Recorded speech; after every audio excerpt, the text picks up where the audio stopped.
Welcome in. It is our final here on the week NFL PrizePicks show. Before we get you ready for the Super Bowl, myself, Terry's in the house, and Tyler is producing. So if you're with us, we appreciate that first and foremost. Hit the thumbs up button. Make sure you're subscribed here. This is the Odds Shopper channel as well. It's where you want to be leading up to the Super Bowl. And, well, click that link below because when you sign up to PrizePicks, we're going to match your first deposit up to $100. And we're going to give you one free month of Awesemo Plus Platinum just so you can continue to remind Terry the great job that he's doing behind the scenes with countless emails. What's happening, my friend? Nothing much, man. Yeah, it's fun behind the scene. I get to talk to like each individual person that takes advantage of these different promos and joins the site. But yeah, it's cool. I don't mind helping the folks out and getting to know everybody pretty well there. And yeah, pretty good day here. Beautiful. I'm sure it's similar kind of day by you, like 55 degrees. Took the dog for a nice little walk with no jacket on earlier. It's nice. Hopefully we're skipping right over miserable February and just going straight into spring this year, man. I think we all deserve it, no? Absolutely, we deserve it. 2 years of whatever you want to lay it out. Yeah, yes, we do. And yeah, golf weather 3 days in a row leading up to the Super Bowl, but it's going to be snow on the ground where I am in PA by the time they kick off on Sunday evening. So while it's going to be nice and warm and cozy out in LA, Terry, we may have our heat on, depending on how cold it gets here on the East Coast. All right, well, it's going to be ugly. And what do you do for the Super Bowl? Do you guys do you go to like a Super Bowl party? Just hang out at home? What's your choice of venue?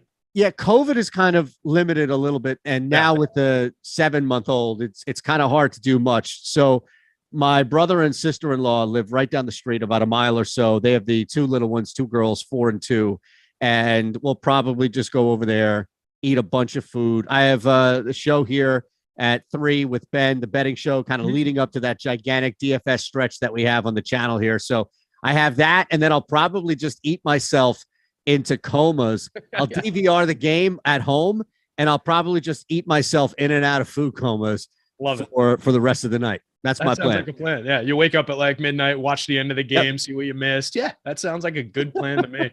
Yeah, mine's going to be dictated by the weather. My buddy brought back his Super Bowl party for the first time in a couple of years for this year. But if it's shitty out, I don't think I'm going to want to have to like Uber over there. I always have weird misadventures I was telling the chat during one of the shows yesterday, that Bruno Mars Super Bowl a couple years ago, the one that was in the Meadowlands here. Yep. I was on a bus from Jersey City over to his place, and I'll make this quick. Long story short, guy at the front of the bus, it was coming out of Manhattan, freaked out as we drove past the Meadowlands, started screaming to the bus driver that he was Bruno Mars's backup dancer for the halftime show and had to get to the Meadowlands. Bus driver, of course, not going to turn the bus around, told him he had to sit back down. Eventually, he sits back down. Everybody else gets off the bus. My buddy's town is like the last stop on this bus. Before I get off the bus, I realize that 2 seats in front of me, I see, you know, how you can see through the cracks on the bus. Yeah. I realize this guy's sitting in his seat, rubbing one out. The same backup dancer? Same backup dancer guy on the public bus, just cranking one out. Hey, you know, you got to keep your wrists agile when you're dancing, right? Maybe that's the way to work it out there. I guess so, man. But yeah, that was the one I threw in the mix for my least favorite halftime show. That was yes, I can imagine that. Here I am. I was going to ask you, like, what's the go-to cuisine and all, but you ended it. You ended the Super Bowl conversation. That's amazing. That was a weird story, but it's always a misadventure. So if it's bad weather out, I might just stick it at home and do the same food coma plan. You never know what you'll miss, though. Understandably so, my friend. That's it. All right, so let's look at this here. There are about 1,500 different things, and I'm exaggerating by not by much, if I may say. There are a ton of playable props here, including, mind you, even if you wanted to, and we'll focus on the game props by all means, but even if you wanted to even focus on a couple first half, but the majority of these, I mean, PrizePicks has really done this thing, man. They have extended the category: longest play, targets, longest field goal, third down conversions allowed, total sacks, tackles for loss, reception TDs. I mean, we have a ton right here across the board to choose from. I don't even know where to begin with you, Terry, to be honest with you. I know you have leans certain ways. We have all of our free projections that are going to be up on OddsShopper. If you ever want to look at and compare at what we have on site, what Alex has versus PrizePicks. So let's start with the quarterbacks because it's easy. There are two guys there. I think the general consensus is that both will throw a lot. I wouldn't have any problem going over Burrow, but are you that confident in them both throwing a lot? And if so, it being both, not just Burrow? I think this is going to be a pass-heavy game. I think the Bengals, by necessity, are going to come out throwing the ball. So I'm kind of bullish on the passing game in general. The Rams, one of the faster-paced, more pass-happy teams in the league anyway for the season. So looking at the boards, we've got on the pass yards, if we're looking at Stafford's, the line on PrizePicks 278.5. We had it at the site in the betting tools at 279.5. So a little bonus yard there taken away on PrizePicks. We've got Stafford projected out at 303.2. So well ahead of that line. It was a 59% to go over, but I mean, it feels like it should be a little bit more than that on the math. I'm comfortable with that one. We've got a similar line on Burrow where he's going, it's a 270.5 line on PrizePicks versus where we had it at 274.5 on the site. So it was 58% likely to go over with our projection at 289.5. So I think that's another one comfy. We're gaining 4.5 yards, or excuse me, 4 yards over the standard line from the PrizePicks, a little generous there. So I think that's another comfy one, probably crests into the 60% range. So either one of those, I'm comfy going over. You know, you and I don't think have had a chance to really talk about this game because we're doing a lot of NBA stuff together, but does it not concern you a little bit that both of these guys are in the 70s? The total is 48.5. Yet both teams boast ridiculous top 10 passing and scoring offenses, mind you. And I get it. Like, the defense is its own conversation, especially with Burrow facing that monster front for the Rams, Terry. But isn't it a little concerning, or at the very least worthy of a mention, that certain totals, key totals like quarterback props are low, and even the total of the game itself is sitting at 48.5? Yeah, I think I was surprised by that total the first time I saw it. When I looked at it, it seems like a game that should just be a lot more pass happy, like I'm saying, and high paced. I think that, you know, Cincinnati's, it's not like they're going to come out and try and grind this one out and run the ball because of that pass rush. They're going to try and handle that pass rush and give their elite quarterback kid here an opportunity to win them the game throwing the ball. they're going to have to come out and really execute well. When I was walking the dog earlier, I was thinking about this game and how, they could come out passing and they really, if they execute on that first possession and just come out and march down the field with a really well-coordinated pass attack, it's going to take a lot of the narrative away from that pass rush because it immediately becomes less important the more points they put up on the board, because then they can start grinding it and running. So I was just thinking about like that, thinking famous LA scenes and everything. I was thinking about that De Niro and Heat and those guys coming out of the bank. And granted, they lose a couple guys along the way, but they come out with overwhelming with the M16s and guns blazing. And that's kind of how Cincinnati has to come out here. I think guns blazing, come out, surprise LA, and just, really execute. And then LA is going to answer back with their absurd pass attack and these amazing wide receivers they've got. I expect this one to shoot out. I really think the only big difference could be that pass rush getting to Burrow too many times. I think that's what could kill that narrative. But to me, this is a pass heavy game, and I think it's going to go over. Is Heat 2 out yet? I know they tried to make that. Like, that was a Val Kilmer push, I believe. Did that ever come out? I think they've talked about it. And what Michael Mann, the most recent thing I saw was Michael Mann's going to do it, but as a novel, and it's going to be like part sequel, part prequel. So you're going to find out stuff about De Niro from like back in the day before Heat. And then there's going to be follow-up stuff with like Val Kilmer and Al Pacino's characters afterward. I think that's okay. That's the last I heard. Good. I knew you would have, of all the people that we have access to on this entire channel, you would be the one that would know that question by all means. All right, so let's look at a couple of others here. Running props, rushing props specifically are kind of interesting because there are a couple that you may only find at one book or may not find at all. And I got to give a shout here, Terry, to Pete McCarthy on the betting show Thursday, because he brought this up. I think it was like a DK special. It's the only other place I've seen this prop. And you lay juice there versus here, of course, on PrizePicks where there's none of it. But Jamar Chase over 3.5 rushing yards. You don't have to deal with the kneel factor like you may with Stafford. Less likely, of course, with Burrow. And to Pete's point, because I don't want to totally just jack it without giving some sort of footnote annotation there, you do have an extra week. Jamar Chase can move the football. You get creative. You have idle time, right? And that's usually when you jam 2 or 3 things in that you haven't done in months or maybe at all. And I kind of like it. I think I'm look, especially if you're looking at low number guys, Chase over 3.5, not terrible by any means.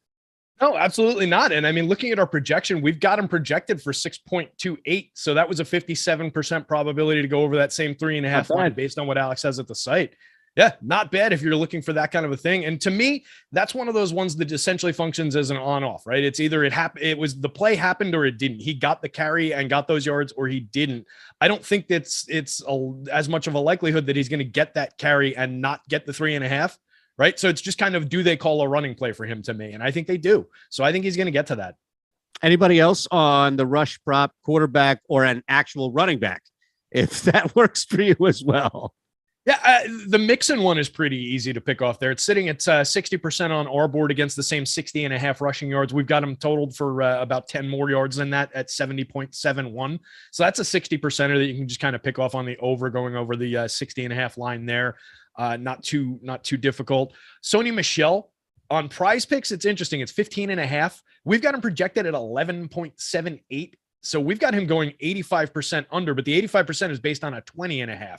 So that's, an additional 5 yards on top.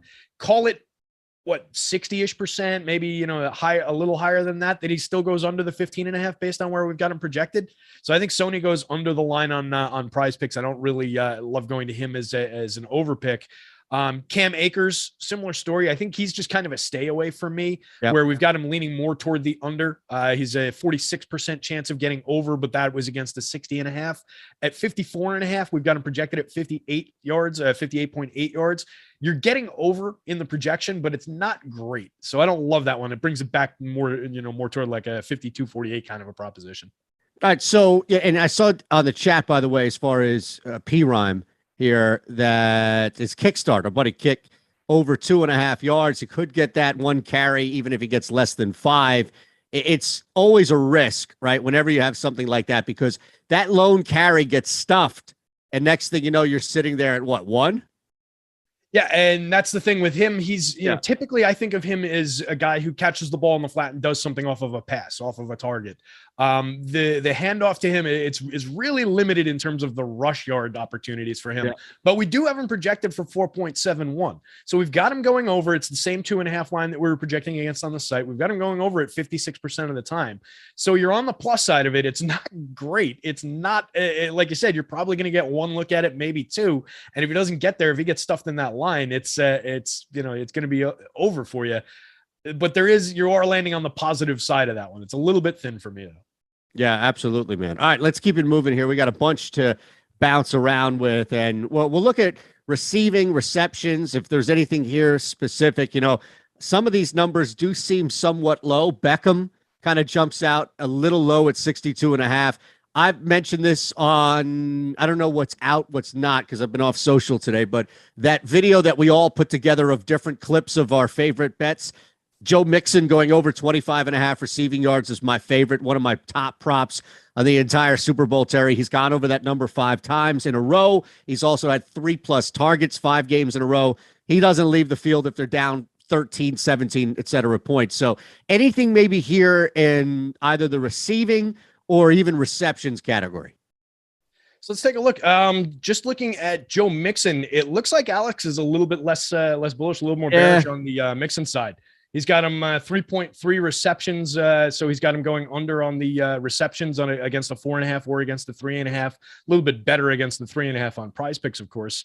On the receiving yards, he's got him coming up 24.2 against the 25.5 PrizePicks line. A lot of these are coming up a little bit more like coin flippy to me on Mixon, which I'm kind of surprised. I would have leaned more toward your end of that, where I've seen him do it enough times that I just kind of believe, and I think he's going to be out there plenty. So that's a surprise to me.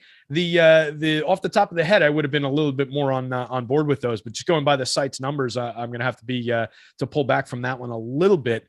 Okay. Looking for some that are potentially going over the Van Jefferson. Absolutely. We've got him projected. Smash that, right? Yeah, he should. I mean, 46.94 is our projection. So against a 31.5 line, we had him going over that 64% of the time. It's 28.5 on PrizePicks. That seems like an absolute smash spot. That's one of the stronger ones we've talked about so far. So I would start building a card with that. That makes a ton of sense to me, is grab Van Jefferson in the over there. Yeah, and I look, Brandon asks interesting question real quick, Terry, about first half picks. I think we'll look at the game, but save a minute or two just to kind of look at those as well, because depending on how you see the game flow and how things play out for you in the first half, there might be a couple of attackable props. And again, those are whittled down. So PrizePicks has really opened this whole thing up for us across the board with the full game Super Bowl props. Receptions is going to be in that similar category there. And, even again, like Cooper Kupp, I get it from a receiving yards if people are a little nervous to sweat 106 plus to get that. But 8 receptions, especially with the push and play, Terry, with the floor there at 8, that seems even, I don't know, maybe he is the best place to start. That seems like a given. Yeah, I mean, it does seem like that's pretty low. And I'm looking at it, 8 on PrizePicks. It's 8.5 on the line that we were using on the site. We've got them projected at 8.96. So it was 52% to go under the 8.5. But if you figure against an 8, that puts it probably the other way around, where you're talking, 52, maybe 55, something like that percent. But I mean, if we're making any kind of a pick for a receiver in terms of a player prop, how do we not go to Cooper Kupp here and just expect him to smash through that? We've seen this guy perform over and over and over again throughout the course of the entire season. Just looking at his numbers in terms of targets for the season, 11.2 average targets for the season. We're talking about just a massive performer in this offense. And I don't expect that to suddenly go away here in the Super Bowl. Granted, he's going to be, hung up in coverage the entire time, and it would make sense to, build in some additional looks for guys like Odell, guys like Van Jefferson, but Kupp is going to get his share here. So I have no issues going to that and expecting him to have a monster game here. Love that. It's a really good call. Anybody else that you want to touch on? Look, I'll stay away from Mixon from a reception standpoint. P. Ryan is at 1.5, which is kind of interesting because, unless Mixon gets hurt, a screen pass, a quick swing pass, something like that, I could see P. Ryan getting targeted one time, but I don't know about 2 times. Yeah, and that's kind of borne out. Yeah, it's borne out a little bit in our projections. It looks like, we're giving him a little bit of an opportunity to get to 2 targets here. We're giving him 1.5 receptions in the projections here. So maybe we're even accounting for a 3rd target there, but I don't love it. Looking at his averages for the season, he averaged 2.1 over the last few weeks of the season. It was 1, 2, 2. He had week 14, he saw 5. Week 11, he saw 3. But the number of times that he's more than 1 or 2 targets is very limited for the season. So that's one, the numbers don't necessarily bear it out a lot, but I think narrative wise, you could kind of get there with what you were saying about that. I just think that they're going to want to go to mixing a little bit more just by nature of the game that it is, right? You want your best weapons. If you're going to go down, you want to go down throwing your best punches. No, it makes sense. It definitely does. And you mentioned targets. That's available here. Longest play, rushing attempts, passing TDs, which are both at 2. So maybe we can just bounce around a little bit here. Both of these guys sit at 2, which I love because, A, there's no juice that you would definitely have to lay, especially without a hook there. And also, that's a flat number for both, with 2 for Stafford, 2 for Burrow. So you could hit that floor, and the ticket is not busted by any means. Nothing voids out except for that one leg. What do you think? You're going to go over both? Yeah, I think like a high-scoring game. Yeah, I like, that's the thing. I was going to say that. I like the idea of the high scoring game. We're kind of playing into that with everything that we've talked about. If we're going by the site, we've got Burrow going under that. We've got Burrow projected at 1.72. We've got Stafford going slightly over at 2.09. Yeah. So there is some room for, debate about that, though, I think, in just in terms of the nature of the game. If you're going strictly by that Vegas line, which we both agree seems like it's under, if you're looking at the pace numbers, the passing volume numbers, everything about this game would suggest that it's going to be a pass heavy game. And I think if one of them gets there, it increases the likelihood that the other one does. So if I'm booking the Stafford one, I don't think I would leave the Burrow one on the table. I think I would put them both in.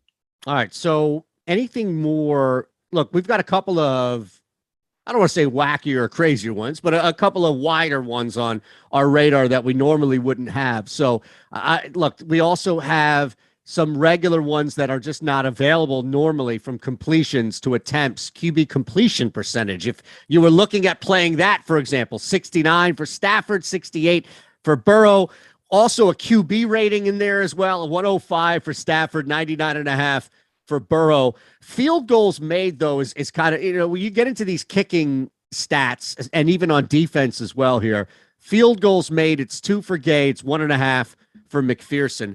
I'm kind of interested in going over 1.5, even if I just hit 2. I'm kind of interested in going over 1.5 for McPherson, going up against that Rams offense. If in fact, right, it's easier to look at this, Terry, like the Rams defense is going to have an easier way stopping Cincinnati's offense than the other side of that with the Bengals defense and Rams offense. So Cincinnati may not be in a position where they can afford to go for it in no man's land or not kick a longer field goal and leave points on the board. They may just need as much as they possibly can get. So I think going over 1.5 field goals for McPherson, not a bad play.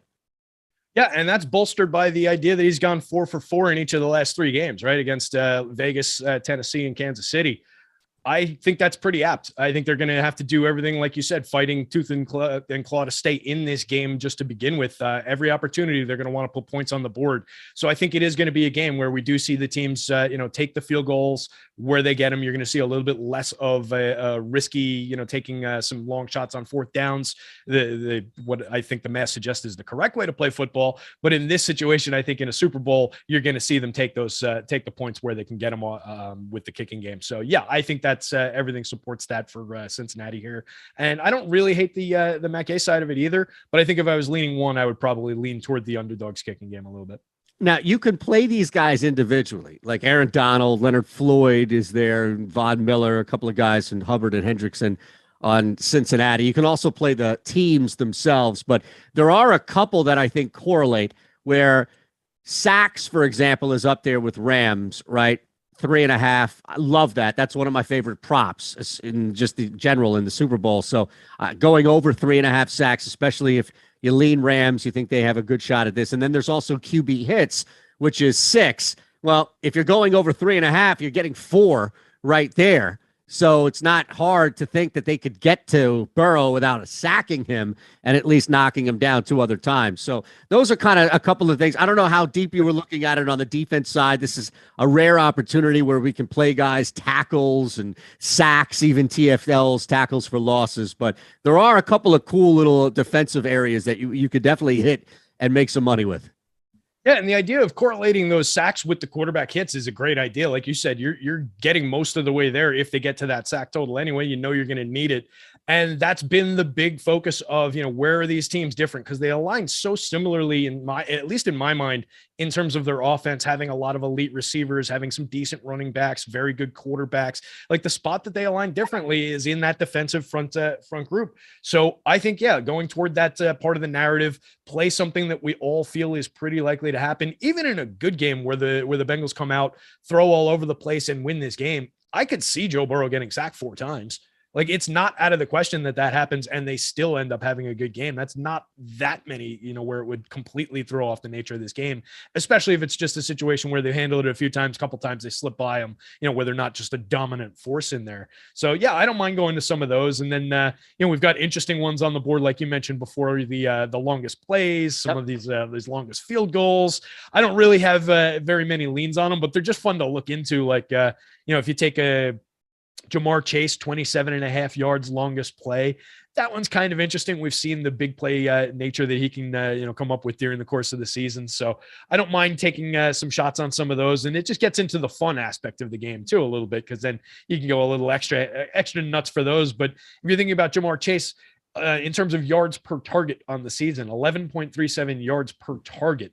He was at 12.6 average depth of target. So he's a guy that has every opportunity to go through that. He gets one nice deep target and breaks it for a few additional yards after the catch, and you are home. So I don't mind that one as far as the big play ones. Yeah, look, Van Jefferson, 17.5. That's another guy. One grab for that, especially since we love him and the projection is north of 40 yards. So you would think that if he's going to hit his projection somewhere around 40 yards, there's going to be a built-in 18-plus reception in there. Yeah, absolutely. You have to think if Van Jefferson, it's basically if Van Jefferson catches a ball, he's going to get there. His average depth of target is 13.5 yards. He's most of the way there anyway. His yards after catch average is 4.3. So, I mean, that's one catch for Van Jefferson and he's there. So yeah, that's another one that I think makes a ton of sense to look at for the longest play. But really all of these seem pretty friendly. This seems like a spot that PrizePicks wants some people having some fun and booking some of these picks. None of them seem all that outlandish. Like Tyler Boyd, 15.5 yards. That's not overly crazy. I could see getting to any of these. Yep, absolutely.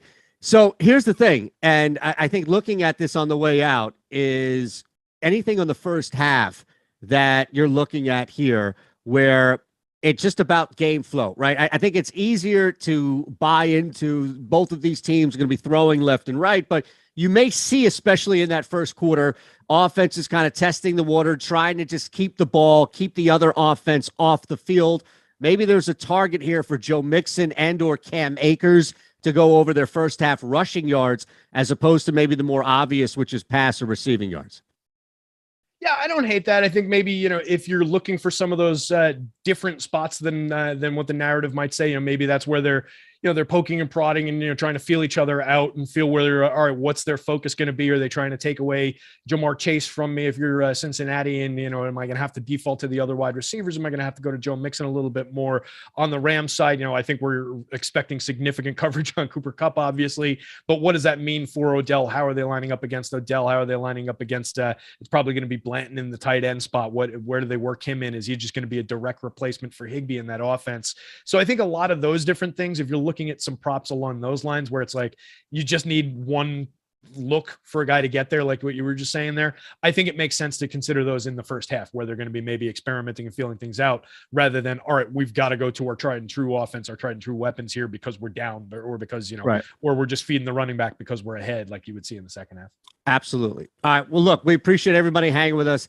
Hit that thumbs up button, please, if you haven't already. Below is that link to click for PrizePicks. You can sign up. We'll match your first deposit up to $100. And on top of that, Yes, Carlos Manzo, one of the sharpest we have here, explaining to maybe somebody who is new. But I did see Eric Anthony ask that question as well. And maybe that's on me, which usually it is. So let me take the heat on this. No, you cannot play the same twice as far as that's concerned in there. But when you're building a card, you can also build multiple. So that's how you correlate the two, is my point. It's not about playing the same so much, but you can, I think, play both of those in the same, right? I believe you can. Wait, so can play both of which? Normally you can't play, like I can't play Joe Mixon 3 times over in the same card. PrizePicks, right. Right. But the reason why I brought up the Rams sacks and the projected QB hits is because I believe this time, and maybe because it's not the same individual entity, maybe it's more of a collective, PrizePicks may let you do that. But my whole point in bringing that up, yes, different categories, and it's a team. Thank you. Right. But but if he might be right, though, if you're using Rams defensive, because like that's a collective Rams defense play. Right, like the player that you're selecting it's not like you're saying Aaron Donald for the sacks and then somebody else for the hits. You're saying collectively the Rams D for the sacks and the Rams D for the hits. So it might be counting it as using the same player twice. It's not at least. Not? Well, I don't know. Well, if it lets you put it in, I love it. Let's put it. Right, if it doesn't let you put it on, you can't play it. But the point in all of that was the correlation is there so that when you're building multiple lineups, as our friend Carlos laid out, when you're building multiple tickets here on PrizePicks, yes, you can use those as anchors, if you will. But again, that's the beauty of what's happening here on Sunday is they've put so many different props that are normally not there. So we'll figure this thing out for you. Look, Deeper Dive's coming your way right now. We got to get out of here. Have a great night. Thanks again for hanging with us. Make sure you click that link below and be a part of PrizePicks. Carlos, you just earned your free month, buddy. I know you were waiting for me to get back to you. I don't know if you can still hear me. He was waiting back to him about a free